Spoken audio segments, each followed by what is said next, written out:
More exciting news, Freedom Mentor family. I'm going to introduce you to another member of my team, an absolute brilliant mind of real estate, both as an investor and an agent. That's right, he's maintained a very successful agency practice while also being a great creative real estate investor. So we'll talk about that in this interview. We're also going to talk about the interesting way he found Freedom Mentor. You're going to love that. And then we'll dive deep into the subject of making money while you sleep. And that's with trophy rental properties. We'll talk about where the opportunities are and how to do that right. You're going to love that too. All right, without further ado, let me introduce you to Mr. Devin Sheehan. Welcome, Devin. Hey, Phil, great to be here. Thanks for having me. Absolutely. So excited to have you. We have so much to dive into. Let's get started quickly from the very beginning. How did you find real estate? Well, I knew from a really young age, real estate was something I wanted to do. I read books on it. I watch YouTube videos on it. And I was working in the restaurant industry over a decade ago. And I was always good with people. I always liked being around people, was a very social type of person. And a gentleman would always come into the restaurant that I worked. And he said, you know what, you would be really good at real estate. So long story short, that's how I got into it on the agency side. Right. So you start off as a real estate agent, you achieve success there, and then you start looking into becoming an investor. Why? Why jump to that side? Well, I knew, especially a couple of years in as an agent, that when I stopped working, when I stopped following up with my clients or, putting together get-togethers once a quarter with my clients, that eventually my business would begin to tailor off. And I wanted to build an income that paid me even when I was not working, right? Had more control over that. So as an agent, you can make really great income, hundreds of thousands of dollars a year, even in the seven figures. So the income as you build an agency business is really good. However, moving that to more of a long-term passive income approach, because I knew at one point I wanted to get off the treadmill. I didn't want to have to answer to my clients at one point. Right. And so you start looking to learn more. And how did you find Freedom Mentor?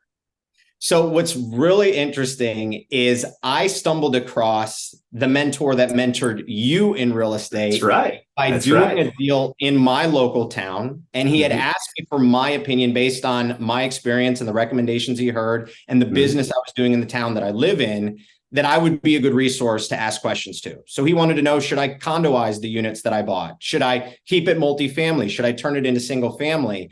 And that's how he ended up introducing us, because I saw his lifestyle. I was like, man, how is this guy able to travel whenever he wants, wherever he wants, and be able to work from anywhere in the world? And I began to ask questions. And ultimately, that's how he led me to you. Yeah.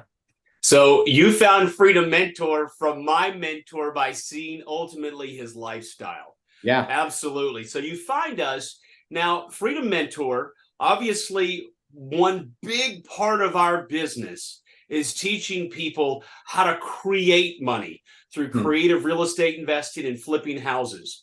Yeah. So, and that's a little bit different from building money while you sleep from rental property. But tell us, where did that fit into your entire business strategy and plan to do creative real estate and flipping houses?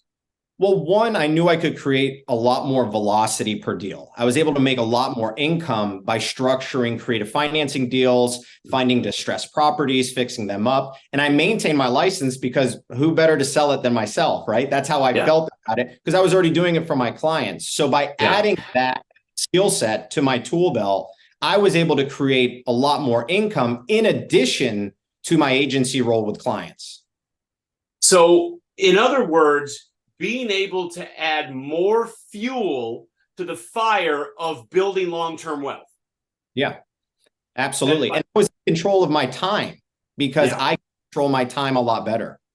That's right. So as a creative real estate investor, there is a lot more control there. You're not necessarily at the beck and call of a client. Although, I mean, there's still plenty of active work involved. You have to go meet with sellers. You got to structure deals. So there's still plenty of active work.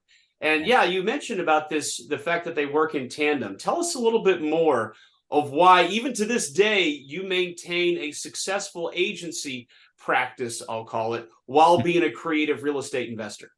Well, one, the market that I'm in, the price points are significantly higher. Mm-hmm. So I can be a lot more selective with the clients that I work with. Plus, I've been in the business for a fair amount of time before I even started the investment side. So my clientele, my referrals, my relationships are Sure. constantly building on top of one another. Yeah, the skill set, I mean, you develop the skill set, you're just wearing different hats. So to not work with clients that are buying larger scale properties on the retail side, it made sense to keep continuing to hold my license. You make plenty of income. And when there's opportunities and they're distressed properties or options for creative financing, I wear the investor hat. Both work and complement one another. So let's shift now to that wonderful topic of building wealth through trophy rental properties. I believe it was Warren Buffett that said that if you never figure out how to make money while you're sleeping, you'll have to work for the rest of your life. So tell us, where do you see the best opportunities in owning rental property right now? You know, what I see, Phil, is I'm really bullish on multifamily, mobile home parks, places where people need a roof over their head. It's an necessity, and it's for them, it's something that they need, regardless of how bad the economic situation gets. So an example, I suppose, would be what we're currently seeing where we work is filing bankruptcy, and they provided flex office space. Turns out people don't really need flex office space, but what you're saying is that they need a roof over their head. Tell us a little bit more about the different opportunities that you see within that category of providing housing. Like, what about single family homes versus, you had mentioned, multifamily? Yeah, I mean, you look at single family, Phil, and you look at what happened in COVID. A lot of single family investors, I mean, when their tenants stopped paying, they were in a lot of trouble. Whereas owning multiple units in one location really begins to offset your risk. I mean, you think about Airbnb, right? I've owned a couple of them too as well. And Airbnbs, certain towns, all of a sudden you have a very profitable Airbnb and it gets shut down because the laws are changing. I would much rather something that's zoned for what its intended use is, because I know they're not going to come after the multiple. Right. And in addition, even ADU units, those are great additional spaces that you can have on your property to begin to offset your cost of living. So very bullish on places that people need to live. And you brought up a great example with Airbnb, because it happened in your local market, or at least one of your properties, where they just shut them all down. And you mentioned this idea of their intended use. That's such a big deal, because so often we see where people, they don't have the right help, and they'll buy a triplex only to discover it's zoned for 2 units. Yeah, you bring up a great point. But getting back to this housing. So why is housing so important right now?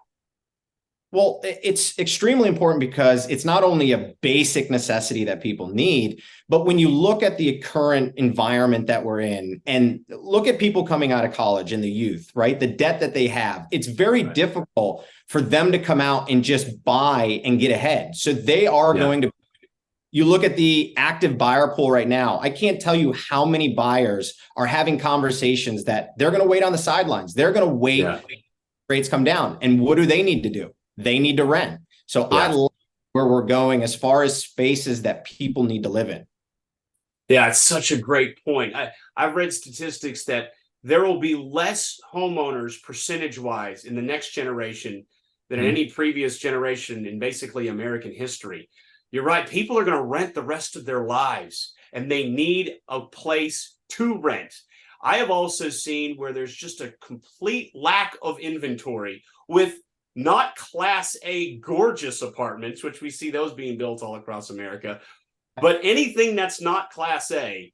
You're in anything that basically fits into the category of duplexes, triplexes, quads, 5 units, 10 units. Those, there's very few of them. In fact, I can't remember the last time I drove past anyone building a duplex, triplex, quad, or a 10 unit or an 8 unit. They're only building these massive Class A.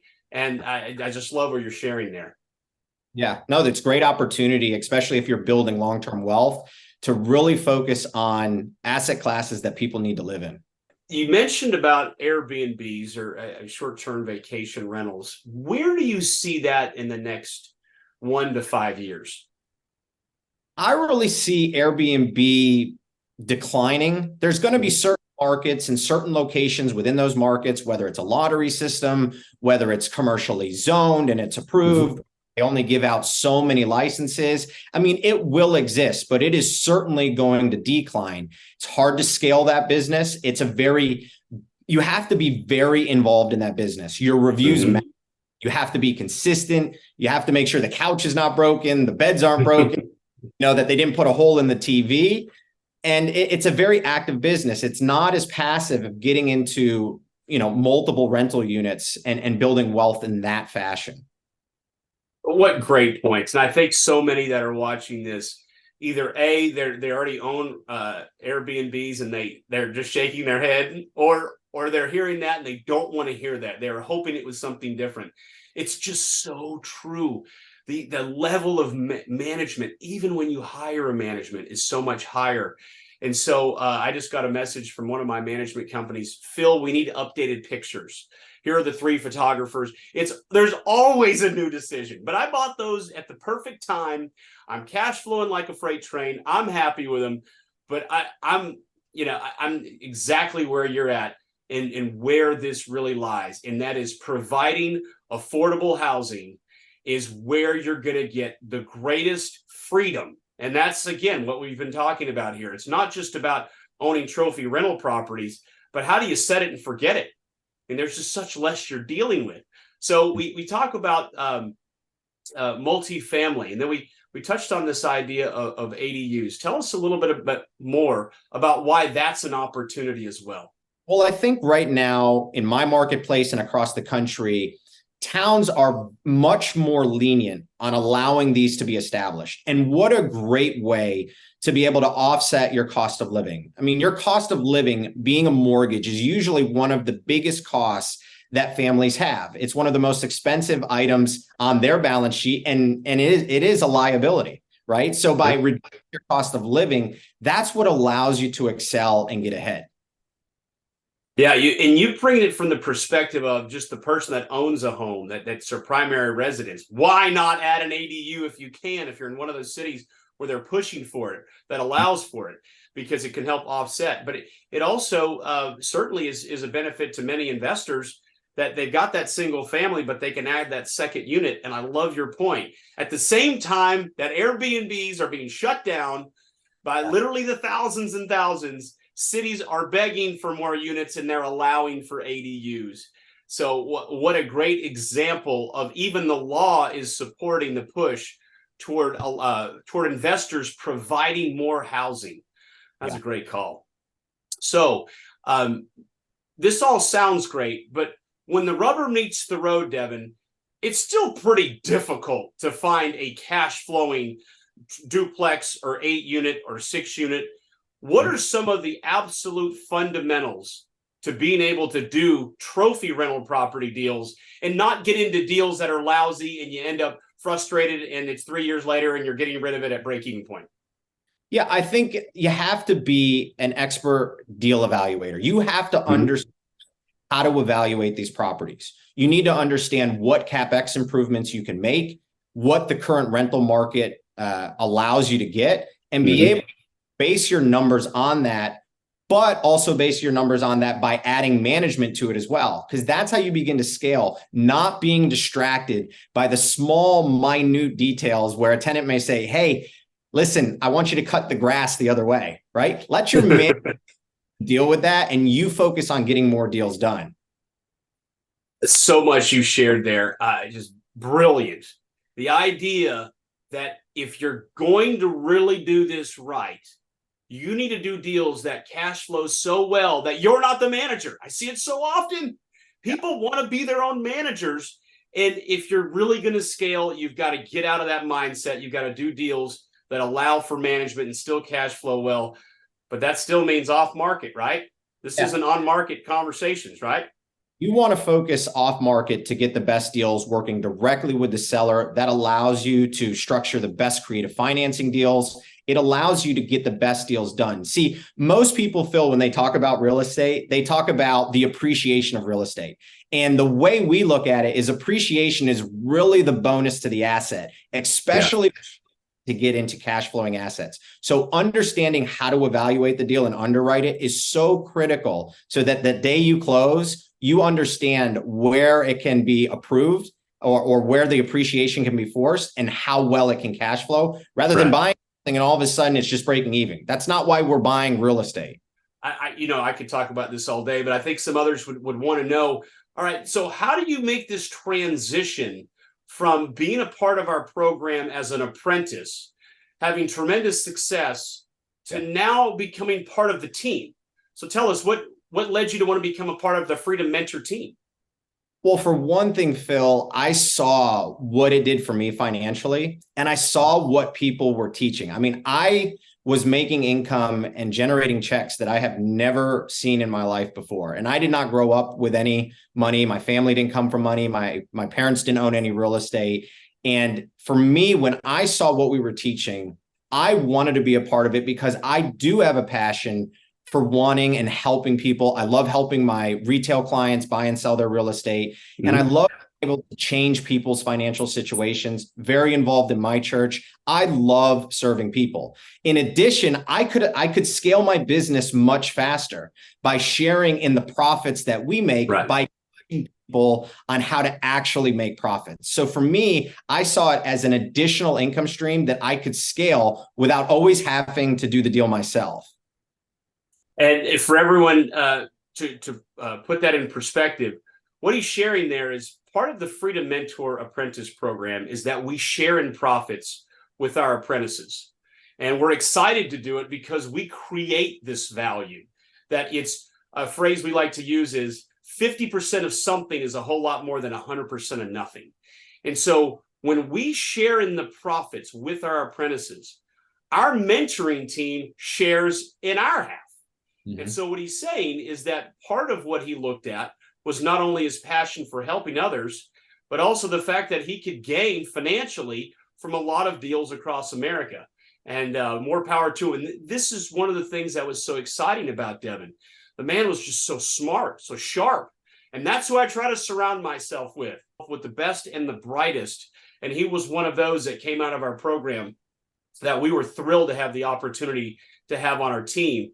And it brings us to this question now, and that is, why share your wisdom, not just within our inner circle, those in our program, but to our entire general audience?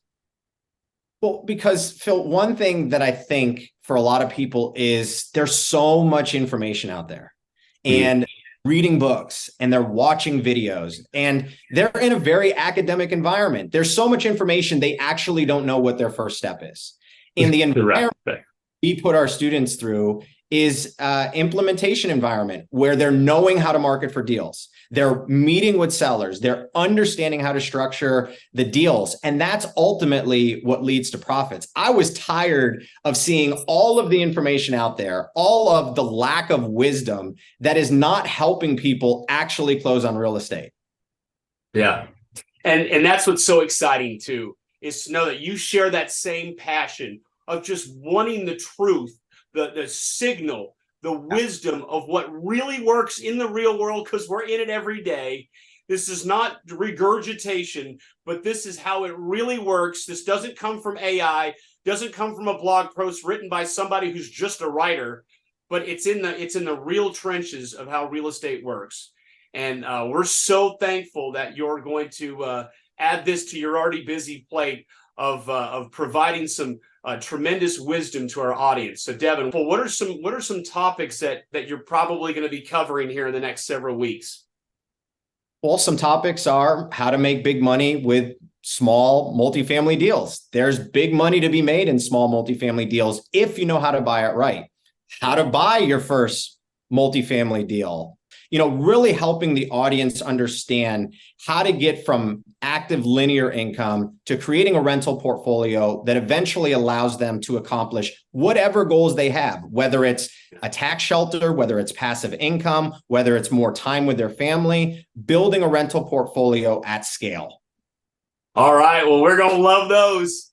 That is thrilling. Well, Devin, it's been such a pleasure to have you here. So y'all understand where Devin got started. It was Freedom Mentor. It was our apprentice program. So we have mentored, guide, trained him, and you can tell now he is a weapon. He is a world-class real estate investor. If you want to be like him, you can be.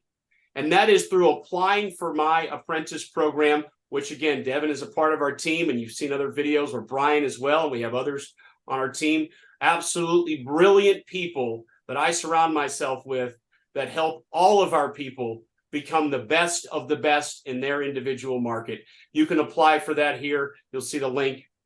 And Devin, again, thank you so much for your time. Do you have any other last words of wisdom for our audience? I think there's two areas that I would say that are wisdom. When I looked at the statistics of real estate, 90% of all self-made millionaires have been done through real estate. When I saw that statistic, there was no other business that I wanted to approach. The second thing that was kind of an aha moment for me was the three things that you gain from real estate that no other business can accomplish: depreciation, appreciation, and cash flow. And I have not seen another business that can accomplish that. Brilliant wisdom. All right, Devin, thank you so much. Everybody, thank you. If you have never applied to our Freedom Mentor Apprentice program, now is the time, because there's never been a better time to get started on your path to financial freedom. All right, thanks, everybody. Thanks, Bill.